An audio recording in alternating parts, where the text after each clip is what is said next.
Alright guys, what is going on? Welcome back to Kerbal Space Program. Today I am regrettably going to have to be doing this post-commentary because the recording of the audio that I did just blatantly did not work. So we unlock a couple of science tiers, but what we really want is that electronics tier, and so I think it was just those slightly larger fuel tanks, which I'll show off. But it's so I really basically the start of this episode becomes me attempting to figure out how to get the funds to get those electrics, and so what I end up doing is just picking up a whole lot of small tests. And to start with here, I try for the Juno basic jet engine, because I realise the jet engine actually doesn't need to work. It just needs to be up there in orbit. So this is basically the design I choose, which is very much simplicity over style. So it's just a big pair of solid rocket boosters, and in fairness, because I did pick that simplicity over style, it ended up going way too fast in the area we need, and I just can't use it. And I think I figured that I could maybe use these two radial thrusters to help us out, but that does not end well either. We do get a reasonable amount of height on this, though. I was pretty happy with it, and I think it could have been a reasonable replacement design for our for the crew pod that we normally take Jeb up into orbit with. But as I said, it really sort of doesn't end well, and I think even, in fact, we don't even manage to land it because it's going way too fast because of just the size and the weight. And so, oh no, we do, but everything breaks. Just awesome. And I take that back. So yeah, pretty much all we did there was like lose, I think, about 10,000 funds, which is that was loud. We lose about 10,000 funds. So I go back in here and look for a couple of other things. We managed to get like 3 of these things which need to be tested at the launch site, which these are like literally the easiest ones you can get in the game, because all they require you to do is just smack them onto a craft and just activate them when you get out onto the launch pad. So that's super easy. So I do just that. I rip off all of that Juno stage, and I just put on this tiny booster, and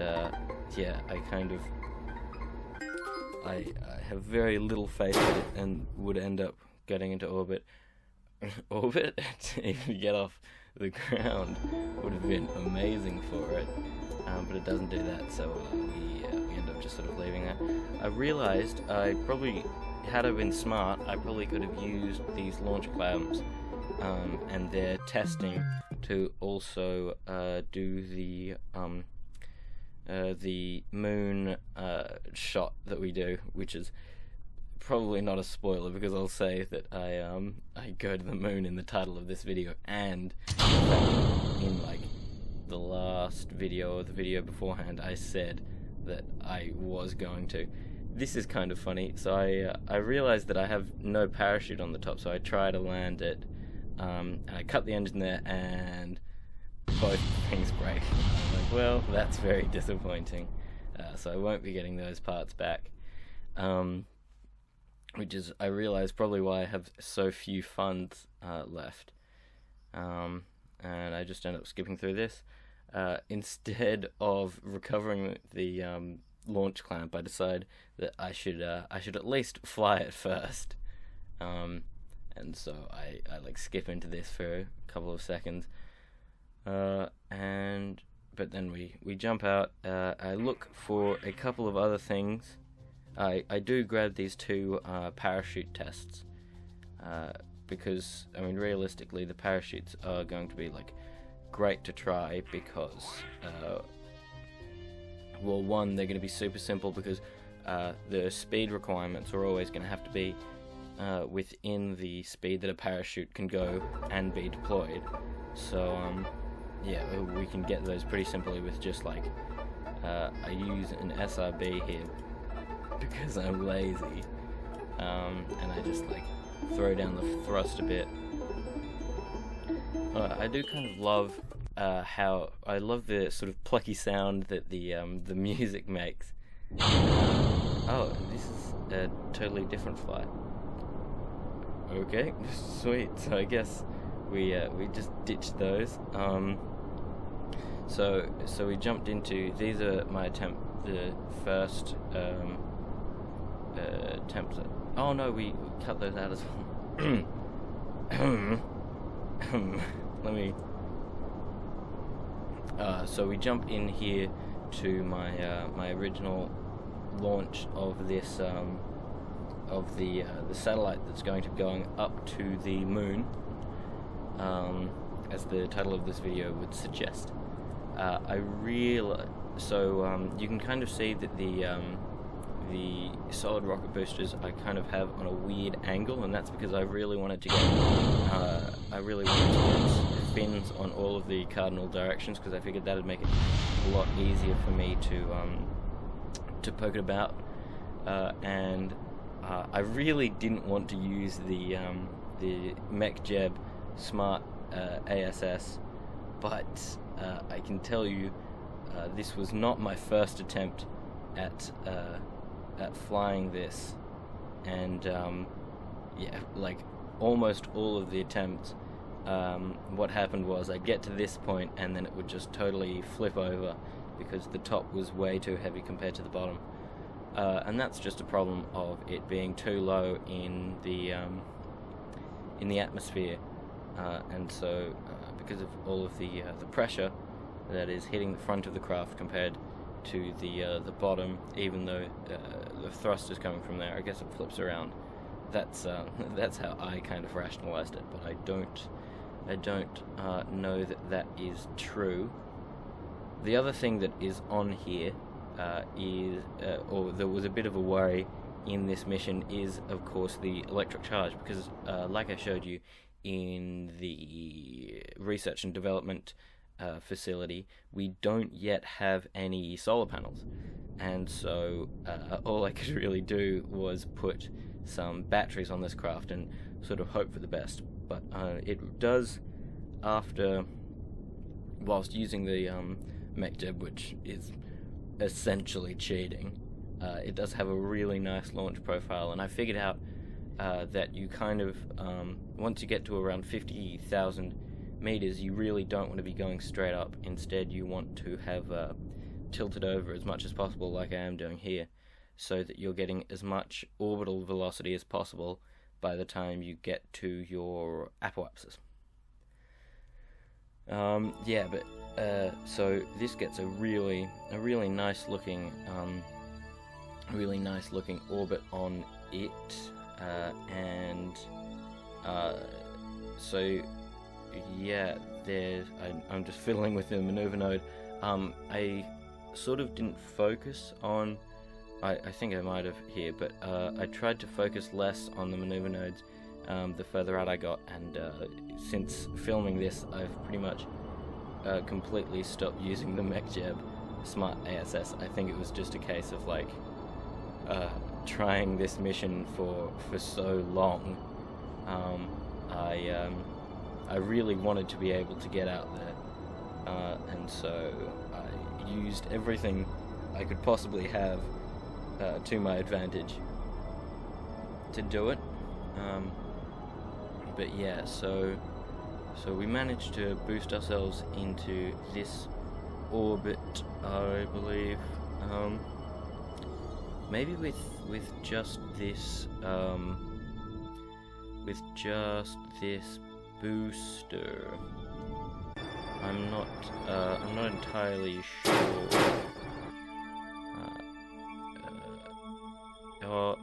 Yeah, no, I don't think I do quite manage it with this booster. Which is good, because I don't want to be leaving any sort of space debris out there, obviously. And so that's going to safely deorbit itself, and whilst we won't get anything back from it, we'll still not have to worry about it in the meantime. And here I am just trying to get my Mooner, what do you call that, encounter? I guess it's an encounter. And I fiddle around with the maneuver node for a bit, but eventually I kind of roll with this. I also realized that I didn't put any SAS, like a SAS pod or something like that, on this, so once it's up in orbit, it doesn't really have anything to control it, so I have to wait until I burn a little bit of fuel for it to lock onto that maneuver node using the smart ASS. The other thing, so I had to, like, I was super stressed during this because I had to minimize the amount of time warp I used, because I think it must be a bug in the game, or maybe it's like a way of kind of balancing out using the time warp, is that like electric charge whilst you are warping seems to go down slightly quicker than without it, and like this had just enough electric charge to do the mission with like minimal time warping, so if I used any more than that, I would just it'd just become dead in the water before we even got our encounter. And so yeah, that was something that I had to do. Probably if I removed the mech-jeb pod, which I would never have done, because that like saved me in far too many circumstances for it to be removed, then I probably could have just hibernated the probe, and that would have worked. So here I am, kind of getting my closest approach as well as I can. I didn't realize that the craft had gone into a weird sort of flat spin, and that's why I was having trouble getting it, but eventually I decided that I just sort of want to go as like the minimum into the moon's sphere of influence as possible, because the further you get in, obviously the moon's gravity is going to affect your orbit when you return to Kerbal sphere of influence, and so I realized that we really didn't have enough delta V left for anything too the delta V wasn't even the problem. The problem was if it kicked us out into a super elliptical orbit, or like any sort of orbit much bigger than the one we used to come in, we'd run out of battery by the time we managed to get back. And so yeah, we created a maneuver at our Mun periapsis to kick us back out at pretty much the same speed that we come in, so that we get a shallower orbit than the one we encounter with. And so that's kind of useful, and I fiddle around with it a bit, but because it doesn't end up reducing our periapsis or increasing our periapsis all that much, so I figured sort of at any point would be fine. Yeah, but I think we did just officially swap into the Mun's sphere of influence, and so I start doing my science there, and it gets me a fat 50 science, which is really, really good. Another 20 there, and I think this one also says 20, but we end up only getting like 6 science from it, which is still like all right, but I would have liked a bit more. And so here I am, just looking through, trying to disable it so I can get as much power saved as possible. But yeah, it's just not going to be enough. Or rather, there's not going to be enough power saving by turning off that MechJeb pod. Yeah, essentially that's the long and the short of it. The other thing I did is, so yeah, again, I'm just showing off that like very slow burn. You can say it's barely, I think it was pretty much just one tap of the shift key for that burn, because it really didn't matter how long I took to do the burn. It more mattered that I was accurate with the burn, because it's such a small burn that like 0.1 of a meter per second was several thousand meters, and so it became important that I used a bigger orbit. What? I used less power on the throttle, and here we go. Coming back, and you can see I go down into under 100, and at that point I was very much panicking, and yeah, it was really nerve-wracking doing most of this, because the times before this that I had attempted it, the mission, I found that it would run out of electric charge, or it would say that it disconnected from the CurbNet area, and I couldn't figure out why. And then I realized it was because it kept running out of electric charge, which was really difficult. And so like a lot of the video has been sped up from the time warp that I used, just because of how long it was, because I didn't dare go over a certain amount of time warp ticks. And here I am, just reducing velocity, and what I do is I reduce some of, I use a normal burn to assist in to keep our apoapsis above 45 kilometers, whilst also, or our periapsis above 45 kilometers, whilst also reducing our total orbital speed. So that just means that because our initial orbit was also coming down to 45 kilometers ish, which is where I think you want to be for a safe re-entry from the Mun with that Science Junior pod. But I think by doing it this way, we've got a pretty good chance of it not burning up on re-entry. And I think, unfortunately, this came down as, well, I think at least the start of this came down as a nighttime landing, which was why it was a bit good of us to have that, what was the name of the lighting mod? Well, whatever the lighting mod that we used was, it was good that we had that. And you can see the heat shield does take a sizable whack of its ablator up, so it was a good thing that we had that incorporated into the design. But it looks like a fairly, like it's going to be a fairly standard re-entry that's going to work out fairly well. I'm not sure if I showed off the trajectories mod in this re-entry, but I did. I have started using that a lot more when I'm doing my re-entry, because I think you can get a much better idea as to where you're actually going to land, and a much more accurate landing when you're trying to aim for the KSC, which obviously I wasn't doing in this landing, but had I been, that's how I would have done it.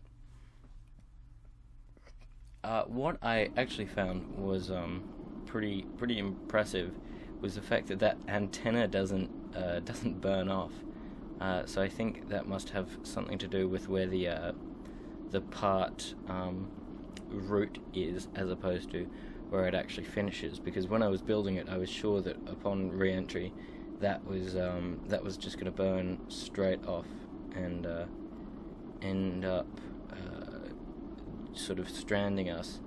But I realized, I was trying to figure out if this was the shore which the space center is on. There I go, using the trajectories. I kind of try to figure out where it is I'm going to land.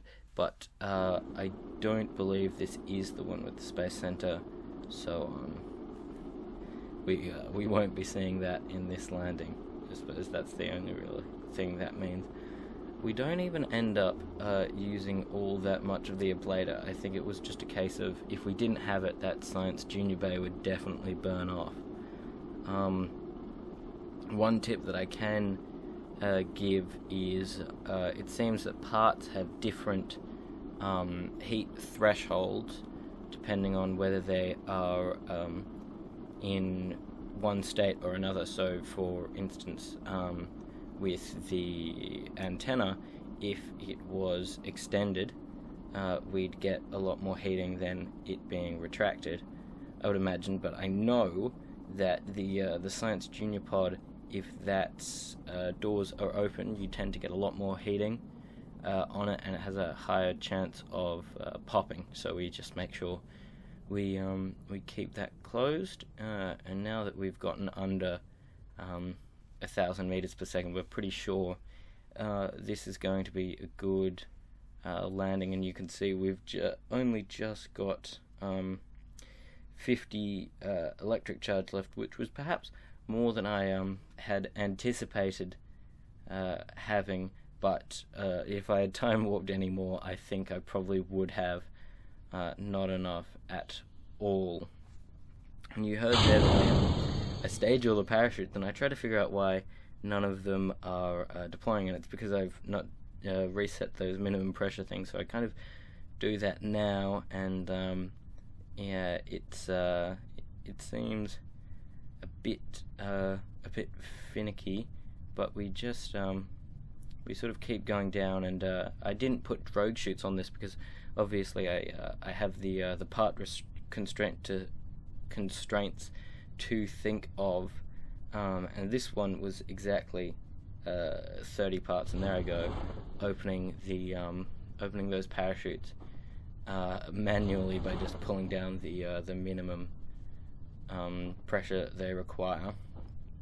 But part restraints was really a big problem here, and is continually for most of my missions. But at this point, it seems like we're probably going to be okay with the landing. And I even shift that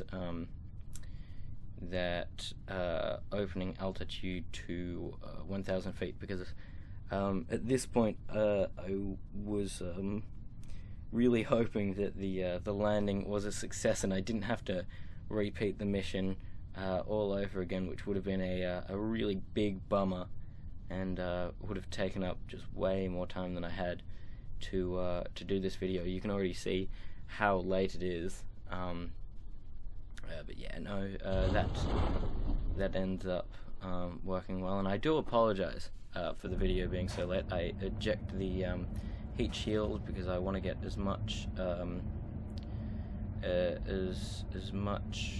slowing, so as little speed as possible for this landing. You can probably hear that I am a bit sick, unfortunately, so that's why this video has taken a bit longer for me to do. But you know, now we're getting down to the very bottom of it, and there's the landing, stuck perfectly. And we get quite a bit of science for it. Actually, it was 4.6, so not 6.5 or whatever I said. So quite a low amount of science for that, which is a bit disappointing. And we kind of toss up between either upgrading the vehicle assembly building or the research and development building, and in the case of the research and development building, just waiting through a couple more missions before doing that. And here we go, just unlocking those parts. This safety light kind of threw me off. I wasn't really sure. I'm not sure what mod it's from, and I'm not really sure what its uses are, so I will be excited to figure that out. This also came with a number of one thermal part, a new probe, and this antennary thing. But I unlocked that, and I also decided to unlock this general construction because it has the launch clamps, but more importantly it had that Mark 1 crew pod, which means we'll be able to pick people up. And I just kind of look at the science that we've already gotten here, and I think that's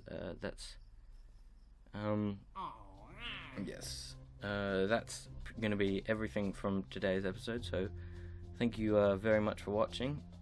My name is Hug.0. If you like the video, please feel free to give a like. If you want to see more videos, please hit that subscribe button. And if you want to do me a massive solid, tell your friends about the channel so we can get some nice channel growth going on. Bye.